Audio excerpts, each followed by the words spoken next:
Hi there, welcome to some of the latest news within the Noah Presgrove case. Kaden Pressy has spoken out upon reflecting on Noah Presgrove and acknowledging the upcoming anniversary. I want to be sharing that with you today, his individual post, which wasn't on the Presgrove Army page, but more so on the Justice one, which is run by some of the family members. So that'll be interesting to see what Kaden's got to say there. Look at some of the comments as well. And then the second part of this video, if you stick around, be sure to do so. We'll be looking at an interesting theory, some speculation regarding the white shorts situation from a different viewpoint, and then I can analyse it and see whether I agree or not. So welcome to those that are currently here in this live premiere. Share your thoughts, opinions in the live chat box, right hand side of the screen. And at any point, if you do want to elaborate, you got any questions, leave your thoughts in the comment section down below under this video. You'll also find a pinned comment by me with additional links if you do want to support this channel. Shout out to those that have supported in recent time, and Cleo as well last night. And if you do want to catch up on previous videos of mine, top right corner of the screen where the I symbol is, click up there and then you'll be able to find those videos and the full playlist. So with that being said, without further ado, let's get straight into the video. This was posted 8 hours ago. Kaden says, "Here in a couple of days marks the spot on when we lost you, buddy. I still think about it daily and you daily. It eats me up not knowing what happened to you, whether or not knowing if I would have been able to be there to help you protect yourself. I still remember those nights, you laughing and just being yourself as usual. I love you and miss you, buddy. I'm praying that this all comes to light soon. LLN, whatever that means." So this is very interesting what Kaden says, because yes, the anniversary is coming about, so there'll be more reflection upon Noah and possibly the case. Who knows what could come, whether it be breaking news, updates, a burst of, resistance from the other side and those within the case. Will they speak out? Will any of the other party goers do like a reflection of Noah on social media? Who knows? It'll be interesting to see. Taking to mind, if you didn't know already, with the birthday party girl Avery Combs, when it comes to the day of Noah's death, that's supposedly Avery Combs' birthday. So it'll be interesting to see if, when it's her birthday, will she have a party at the party house? Will it be acknowledging Noah at any point, or will it be all about them and their birthday, right? Such as on social media. It's just an interesting measuring tool, because it's the first anniversary of Noah, so it's a big deal. But is it just another birthday for Avery? Let me know your thoughts down below there. But anything to pull out from this, people may say it's obvious, but the way Kaden writes or types implies that it wasn't an accident when it comes to Noah, that foul play was involved. That's what I infer from the language used here. I'm not sure about you. Where does it stand out to me then? Where Kaden says, "It eats me up not knowing what happened to you," the unknown. And also the possibilities of, if I was present, would I have been able to help protect yourself, you? For Kaden to protect Noah could imply that Noah was in a situation of where he was beaten, attacked, killed on the spot. And if Kaden was present to witness it, he could have shielded Noah. I mean, being honest, is there a small chance that if Kaden was present in the moment in a scenario base where Noah being attacked in the process of being killed, if Kaden was to try and protect Noah, could Kaden have been caught up in the firing line as well and been killed himself? It does make you think, depending on how it could have escalated based off that scenario. But just once again, it's obvious, but just to highlight the psychology, the emotions behind it, the bit about "it eats me up" often shows it has taken quite a negative toll on Kaden Pressy. And you know why that's really significant is that psychologically it's impacted Kaden a lot. You've seen in that interview, Partners in True Crime, that he was struggling at times when talking about it, especially the scene and Noah's body. And maybe the feeling of powerless, hopelessness, not being able to know the truth at the moment, not being able to protect Noah, it eats away at you. Now, at the end of the day, maybe there was nothing Kaden could have done. You know, if he was asleep, he was asleep. You can't blame Kaden for that. And even if Kaden was awake, depends where. If Noah was outside for some reason or away from the building, Kaden, you know, couldn't have been here and there and everywhere. He's not Superman. And Kaden at the time did have that knee brace recovering from surgery, so he wasn't exactly mobile. All I'm saying is you can't be putting the blame on Kaden left, right and centre, because there's more than one party goer there who could have also done something if they were aware. That's just like a little heads up if there was a wave of resistance, right? Hopefully people don't interpret it the wrong way. But furthermore, the bold point of where it says eating me up inside, the impact it's had on Kaden, the death of Noah. You know why that's so significant? Is because how it's presented here, Kaden Pressy shows more emotion than Jack Newton, the best friend, ever has. Now, everybody reacts differently. Some may not show emotion on the outside, but on the inside, they might be hurting a lot. It does differ. But if you was just to make an open observation based off emotions expressed outwards, whether that be voice, talking, or text, Kaden has opened up more and shown how it's impacted him. And Kaden is a friend to Noah Presgrove, but just a friend. So on that basis, you would think that the best friend would be showing a lot more emotion than a friend. But it's not like that. Kaden's shown more emotion than Jack. When Jack did his interview with Partners in True Crime, he sounded like a robot. Some said it sounded like some kind of script. Right? So it does stand out quite a bit shocking in a way. Now, the last bit where it says, I'm praying that this all comes to light soon. Normally that type of language is used when there's a case of foul play, when it's a true crime case. We hope that justice is served. We hope that the light comes about to shine and highlight who is responsible, who knows something. So I just thought I'd acknowledge that. Interesting to see, of course. There's a lot of comments. We'll just do the top ones because they might be the most relevant, we'll see. Most will be like saying I'm sorry, prayers and stuff. But if there was any questions, right, that stood out, I'll read them out.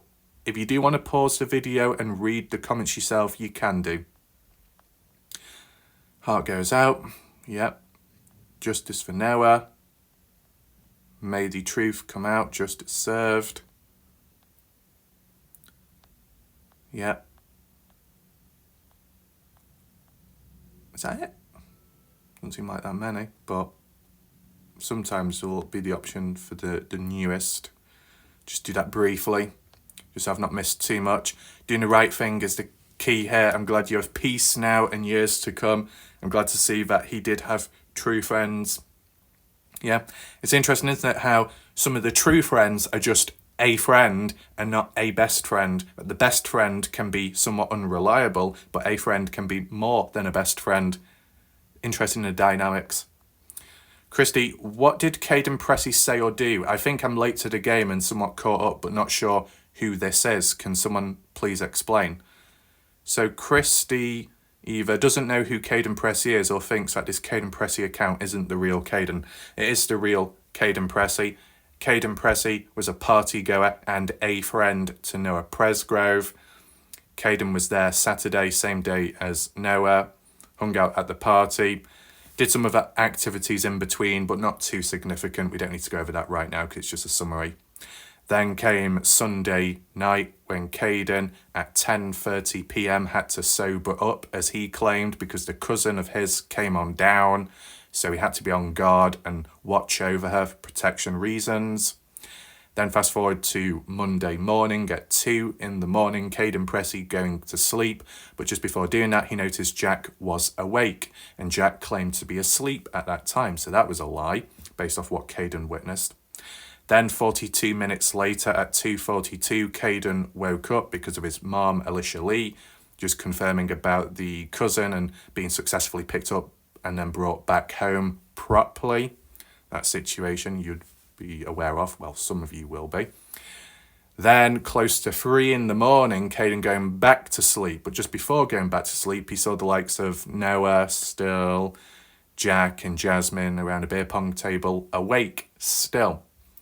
Then, after 3 in the morning, the next time that Kaden woke up was supposedly, as he said, 5:15, when post-news the death of Noah, body being found on the highway, as Jack came back to the house and told everyone at 5:15. Then at 5:20, roughly, Kaden eventually got to the highway, couldn't find one of his shoes because in the end Noah was wearing it, which was a bit odd. Whilst Kaden was present at the highway, he was also present with Mikey, Brylan and Isaac. They were there for 10 minutes, and in the process of that, Kaden was going to get a blanket or a towel to cover Noah's body for privacy and respect. But one of the truck drivers, not Tyler Hardy, they supposedly came later, which is a bit odd. But a first wave and set of truck drivers, names somewhat unknown. A person recently said one of the truck drivers was called Jason M. Don't know how significant that is, but still. Kaden was told to leave. And one of the truck drivers that said that was swearing and a bit angry. But Jack was allowed to stay. I wonder why. Because he's the best friend to Noah, gets VIP access, or because Jack was first on scene and maybe much earlier than expected. Such as the 4 a.m. timestamp, as Jack said himself, of the time of when Noah passed away.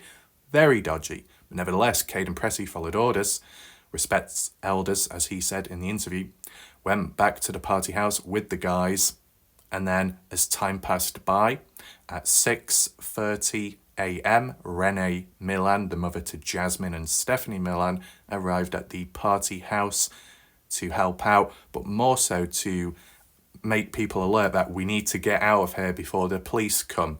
That's what Kaden said. And that guns were picked up by Renee and then were going to be passed on to Caleb. At what time did that happen? I don't know. But in the moment at 6:30, Kaden Pressy, along with some others, Kaden came up with the idea personally to collect the beer cans and the trash like that. And then once all that was done, by 7 in the morning, Kaden left in the vehicle to drop the likes of Mikey, Brylan and Isaac off on the way back. And I'm assuming that Renee Milan left with Jasmine, Stephanie, because, their family, mother and daughters. Them going, so it must have left Avery, Carter and Logan by themselves in the party house. And you never really hear anything about that as to what happened in that moment onwards, when everyone else left and there was only Avery, Carter and Logan, who was supposedly upset and crying. Shouldn't you all stick together to comfort one another in a way, instead of just abandoning and walking away? And why was Renee Milan so adamant to get everyone out of the house, including Kaden? Was Renee Milan protecting everyone, or some kind of a little side subconscious mind cover-up? It can be interpreted in different ways. But on the journey back, when Kaden was dropping people off, Kaden said the atmosphere in the vehicle was a bit dull and flat. The likes of Mikey, who's got PTSD, was going over the scenario over and over again and couldn't believe what happened. Isaac, still upset, crying from the highway situation. And as for Brylan, don't know, not much was mentioned about him. But before we do continue, just that little summary, the only thing that did stand out, which I forgot to mention, was if we reverse backwards to the point of where Kaden and the guys were told to leave the highway scene. As soon as they got back home, obviously Kaden couldn't go to sleep, it wasn't possible. But Brylan, Mikey and Isaac did go back to sleep like nothing ever happened.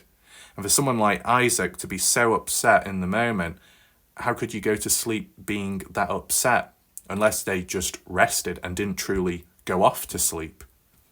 What else could they do? Try and get their head down, try and forget about it. It's not always possible, but everyone reacts differently. But those in the community have been a bit cautious and wary of those that came from the highway, got back home, and just went to sleep like nothing happened. So I can kind of understand the bits of suspicion. Kaden said that he was just sat down watching TV before Renee got there, and Logan sat by the side of him and spoke, but not much really happened. So that was the only other little addition. So hopefully that explains that to Christy. That was just a quick summary there. No notes. This is all from my mind and memory. And if anyone didn't know, I did just wake up before. I got out of bed, and that's why I've done this video. I seem to be a bit more alert as well. Maybe do it in the future. Amanda, Kaden, I hope you're able to allow Noah's spirit to live through you. Everything you loved about him, you are. He wants you to be happy. I promise you that. He wants to be what brings you happy memories and joy, not sadness and pain. So I pray for you. I pray for your healing heart, and you're gentle to yourself and thoughts. I think at the end of the day, the key theme is closure. That's what people want. Just like the Dylan Rounds case, once you get the closure, you can breathe a little bit. Jeremy says, stand up man, not afraid to stand up for what is right and against everyone else, including your own friends, the parents that are involved, and the corrupt LE involved. Putting even your own life and self in danger, which is very brave. The entire situation is very disheartening, what you are having to go through, but it's very admirable as well. You have a lot of people who believe and support you over the world. Kaden, you are truly the godsend in Noah's story and of Noah having a chance to get the justice he deserves. Those responsible for his death need to be held accountable. Very admirable and speaks greatly on your character, what you've done for Noah, and shows you have a good heart, morals, and were raised right. Noah was very lucky to have you as a friend. And yeah, there you go. Shout out to Sunny. I know they're from the channel. Sunny Days showing up. Sorry for your pain. Prayers, yeah. Kaden, majority of us have been here since the beginning. You have a whole village behind you. Pam. Was it Pam that said Warlike Raf needs to speak fast? Or was it somebody else? I can't remember, but I'll try and do a demonstration right now for those that say that I talk too slow. Pam Feldman Garrison says, are you able to take a couple of favourite memories of Noah that you look bad on and you just make you smile? I know yours shared of things that here and there. I think that most of us are hearing that about some of the good things. I know buddies 2 hours ago reply. There you go. See, that's why I don't speak fast, because that's what it will sound like. People want it fast, well, you'll get it fast, but it don't mean to say it'll sound good. Yeah, there's a lot of messages there, and that's pretty much it. So you get the idea there. Just about 99% of people are supporting Kaden. Kaden did put himself out there, both on Facebook and YouTube.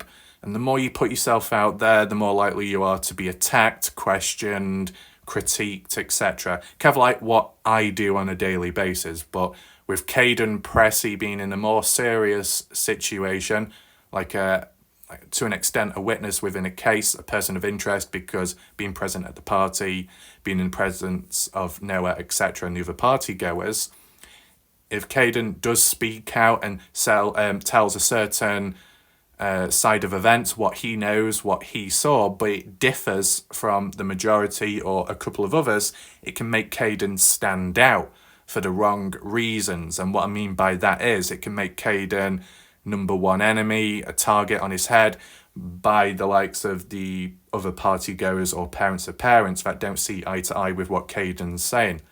You know, let's just say that people were in on it together in the background and they all came up with a similar story. I know that's a bit laughable because it's been a mess in this case, but in a scenario where everyone was like, right, let's all get our stories straight and together, and then Kaden was the only one to speak out with a different story of events.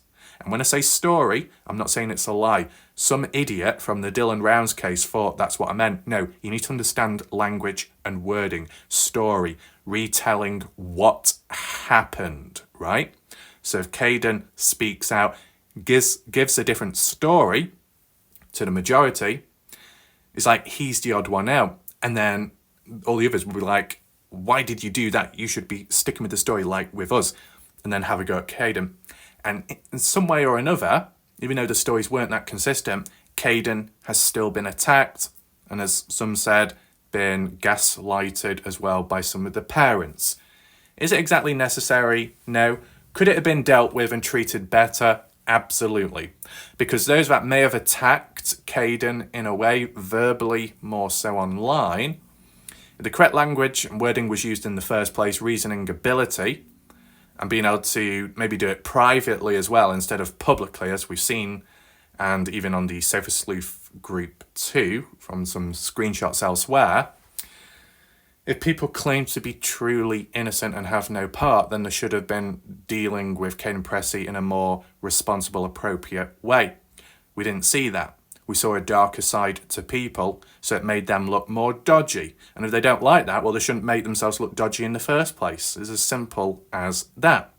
Anyway, with that being said, some interesting language and wording here, which I picked up on. Let me know if you saw it as well.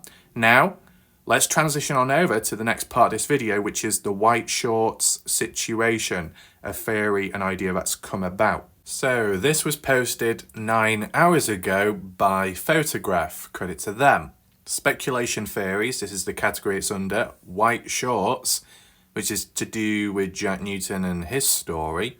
Let's see what this person's got to say. Why was it assumed that the white shorts were on the scene? What's that? Noah Presgrove, and was supposed to be in his use at the time. My theory. Noah Presgrove was naked when he was dropped off at the highway, period. White shorts didn't belong to him. Well, no, because they were Jack's, as Jack claimed. He had 2 pairs of his own he could choose from. Why would he even think about taking Jack Newton's? Well, supposedly Noah had beige khaki shorts on the Saturday, stayed at the party till Sunday morning after breakfast, and then went back to his own place of living. And at some point there, probably would have changed into his black shorts.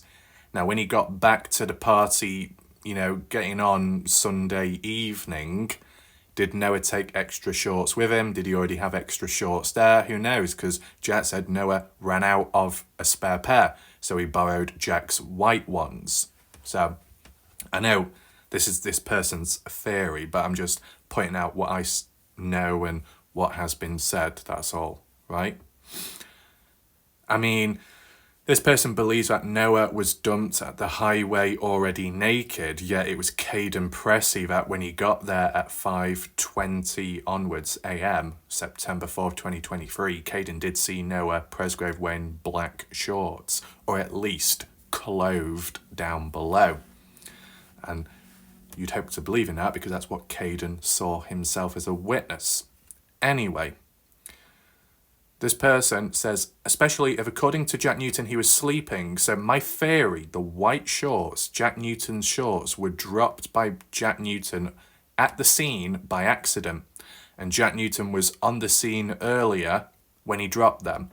Maybe they were in his pocket and he was thinking about getting Noah Presgrove dressed, but why? But advised not to put his own shorts on Noah. I think realistically, the best thing could have done was just use a blanket, a towel, if you're allowed to cover the body instead of putting some shorts on. When you start dressing up a person, it's like dressing up a mannequin in a way. It's like altering it, and you shouldn't really. The person says, still, Jack may have dropped white shorts by accident. That's why the shorts were laying in the weird area, too far from Noah Presgrove's position on the highway. The shorts were in the middle of the road from what's been said. Tyler Hardy said he saw something in the middle of the road. Jack Newton said how supposedly 6 a.m, that he went to get the shorts and then put them in the back of his truck, but then moved them and folded them near the body, which is a bit weird. Anyway. So is he going back to grab the white shorts? By the time he arrives there are already other people, so he can't just easily approach the white shorts, so he stays there lingering, telling stories about being Noah Presgrove's friend. Well, he is Noah Presgrove's best friend, you can't really take that away. Maybe not much of a friend, but classified as the best friend. When Jack Newton gets a chance, he grabs the white shorts and puts them in the back of his truck, gets noticed, and has to place them back by the body. In my theory, this makes way more sense than a mystery of why white shorts that don't belong to Noah Presgrove were near Noah Presgrove's body. But not close enough to assume Noah Presgrove dropped the body on his own. He never did. White shorts belong to Jack Newton, and white shorts are on the scene because Jack Newton was on the scene earlier. That's the only logical explanation why Jack Newton's shorts are on the highway near Noah Presgrove. Right. So what can I say about that in an additional response? Well, you could trace it back to 4 a.m. when Jack said to Justin Roy in a text message conversation on Facebook Messenger that Noah passed away 4 a.m. So Jack must have been present to witness Noah's final breath, and that could have been at the highway, possibly. So there was a situation, there was an opportunity to maybe change the shorts about, or have the shorts in his pocket and then for them to be dropped accidentally. But then fast forward, to have shorts in your pocket whilst already wearing shorts is a bit random in a way, let's be honest. But anyway, after 4 a.m, 5:15, when Jack then decides to go on down to tell Kaden Pressy and everyone else at the party, based off that timeline of Kaden's, the news, for Kaden and the guys to get down there with Jack, who's already got back. And then Kaden, in the moment, to witness Noah wearing black shorts, let's not forget that. Then for Kaden to attempt to put a towel over Noah's body out of respect, but denied by a truck driver, shouted at and told to leave, which they do, but Jack's allowed to stay. Is that when something started to happen? See, I've got to add in from what I've heard and what I know of to counter this theory. And it's not done in a negative way. I'm just doing it because it helps me without getting too confused. So let me just add on. So by now, we have already heard about the supposed hidden recorded video at the highway, which showed 4 people in shot, one of which removing shorts off Noah's body. I mean, we've not seen the footage, so we can't be for sure, but it sounds dodgy, doesn't it? It sounds like foul play. Now, there was no mention of Jack being in the shot of that camera, so that's kind of interesting. But in terms of staging a situation, I mean, removing the original black shorts of Noah, why would you do that? Maybe because it's got evidence DNA on. My question would be, why didn't people think to do that before disposing of the body, right? Shouldn't they have taken the shorts away before they started getting rid of the body? It would have made more sense. I mean, if the hat's gone, was that disposed of? And any other little items along the way, like the wallet, maybe? Because if they were disposed of, then the shorts should have been disposed of at the same time, and then the body being taken elsewhere.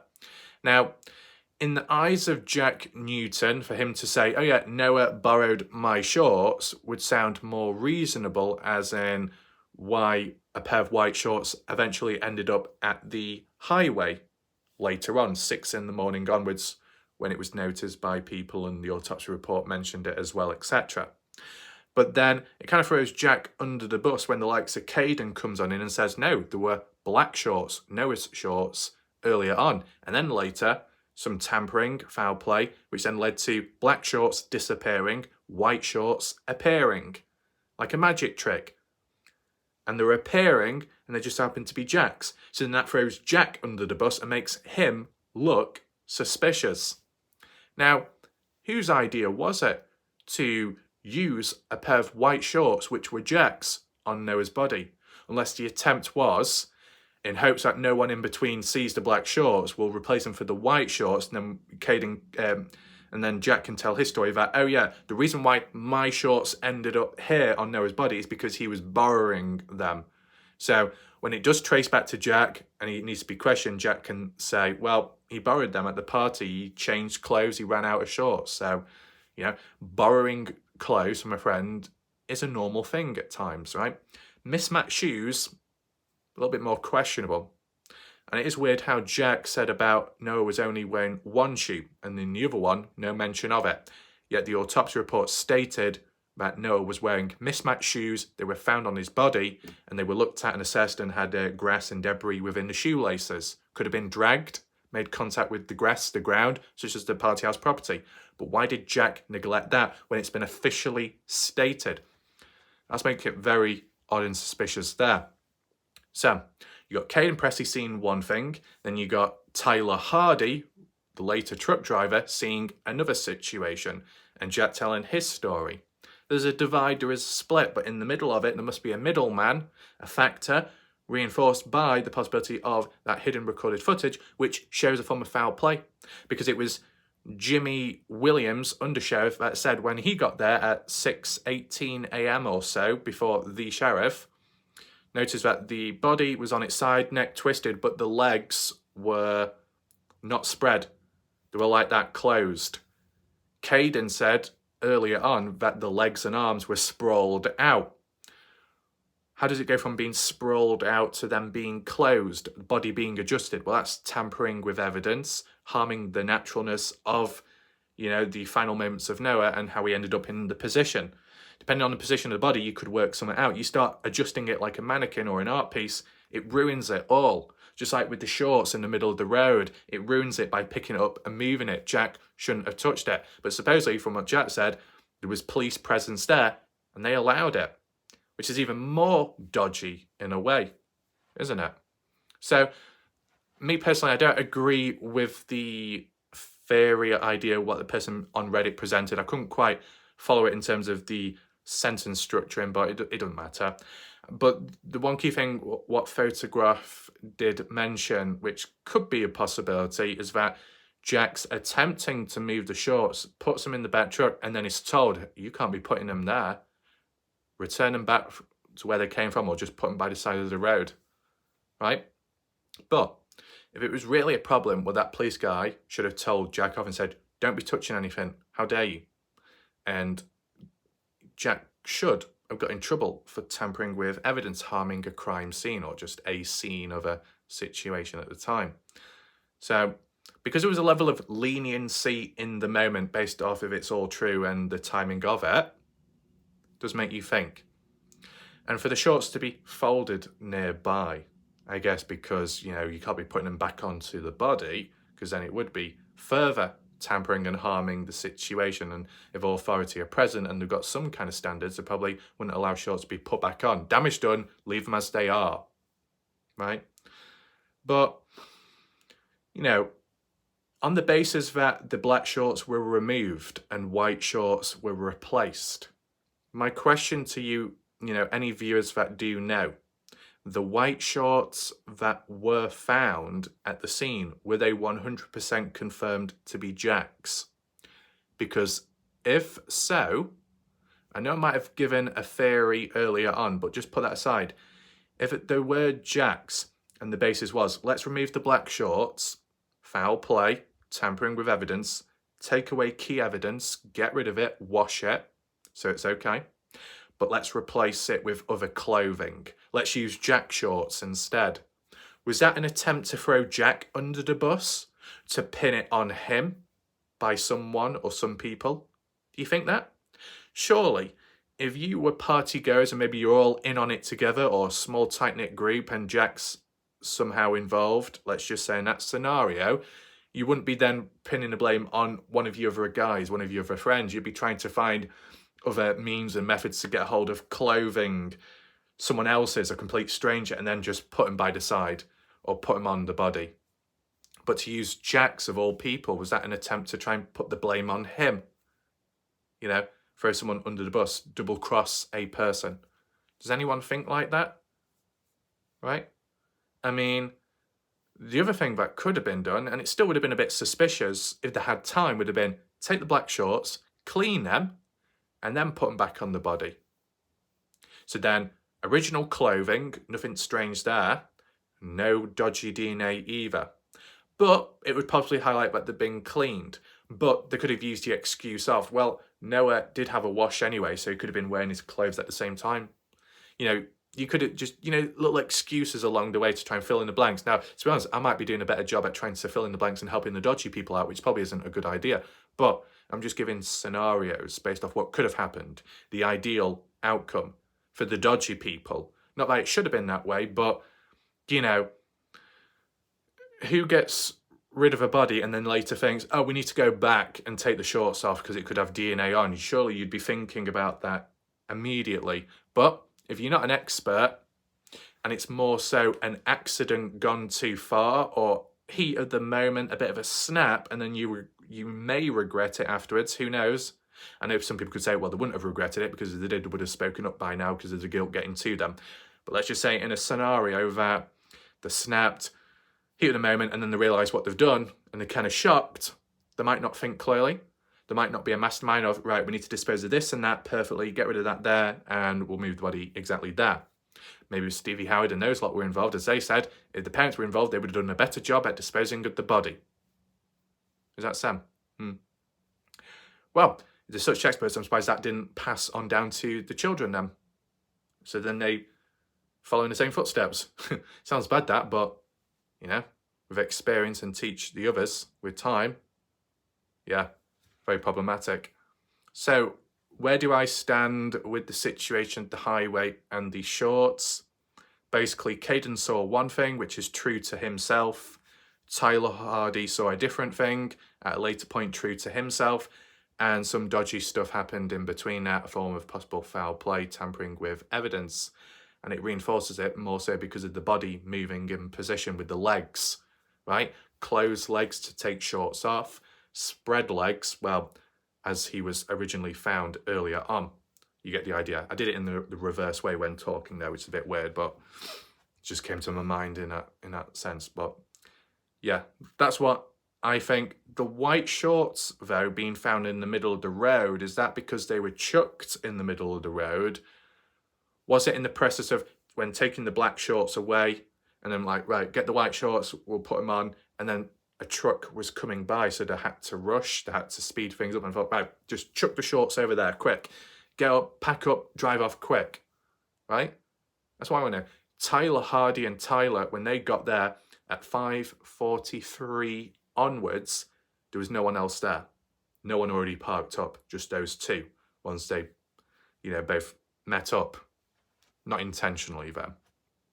But before 5:43, but after 5:30, that's when it would have happened. Is there enough time to replace the shorts and adjust the body? Is it possible? Or could have been in a rush, and in the process of being in a rush, decide to just chuck the shorts on the floor instead of trying to put them onto the body? Makes you think. Do we need to do a separate focus video about the timestamps and the time differences in between each period? Maybe that could be done at some point. So maybe be on the lookout for it. But hopefully you enjoyed this video. Share your thoughts, opinions. Feel free to like and share to spread that awareness, and we'll see what happens next and with the anniversary coming about. Thanks for watching. I'll see you next time, whenever that is. Goodbye. Good night for now.